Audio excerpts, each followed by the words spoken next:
Welcome back to মেরি channel. সকল ছাত্রছাত্রীদের আন্তরিক অভিনন্দন জানিয়ে শুরু করে আজকের আলোচনা বিষয়। আজকের আমার প্রধান আলোচনা বিষয় একটি প্রশ্ন এবং তার উত্তর নিয়ে। সেটি হচ্ছে ক্রিমিয়ার যুদ্ধের কবে কাদের মধ্যে সংঘটিত হয়েছিল তার ফলাফলগুলি আলোচনা করো। এটি ক্লাস 9-এর একটি অত্যন্ত গুরুত্বপূর্ণ প্রশ্ন। তো কেন আমি 9-এর এই প্রশ্নের উত্তরগুলো করছি, কারণ 9-এর বইটা সত্যি ইতিহাসটা খুবই টাফ ছাত্রছাত্রীদের পক্ষে।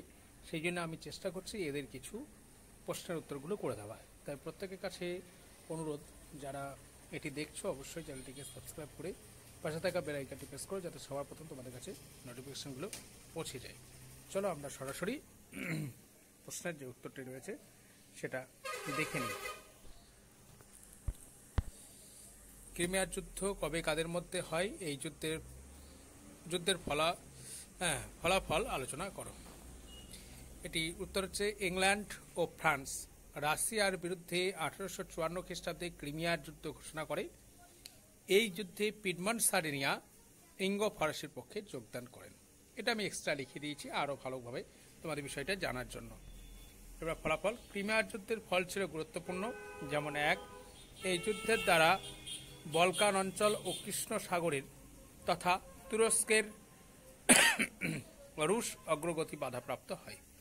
2 নম্বর, ইউরোপে রুশ বিস্তার নীতি প্রতিহত হওয়ায় রাশিয়া মধ্য এশিয়ার দিকে বিস্তার নীতি অবলম্বন করে।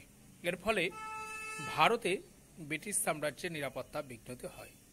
3 নম্বর, এই যুদ্ধে রাশিয়া পরাজয়ের ফলে জাততন্ত্রের দুর্বলতা সর্বসম্মুখে প্রকাশিত হয়ে পড়ে। এতে কি হয়, ভীত সন্ত্রস্ত জনসাধারণ জাততন্ত্রের বিরুদ্ধে আন্দোলন শুরু করে। 4 নম্বর, এই যুদ্ধের ফলে বলকান অঞ্চলে জাতীয়তাবাদের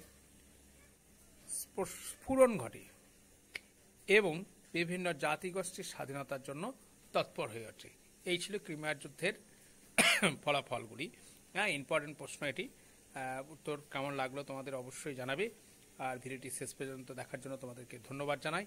আর আবারও বলছি, বেশি বেশি করে শেয়ার করো। তোমরা জানো যে আমার চ্যানেলটি বর্তমানে নষ্ট হয়ে গেছে, তোমরাই একমাত্র ভরসা এটাকে এগিয়ে তুলে নিয়ে যেতে।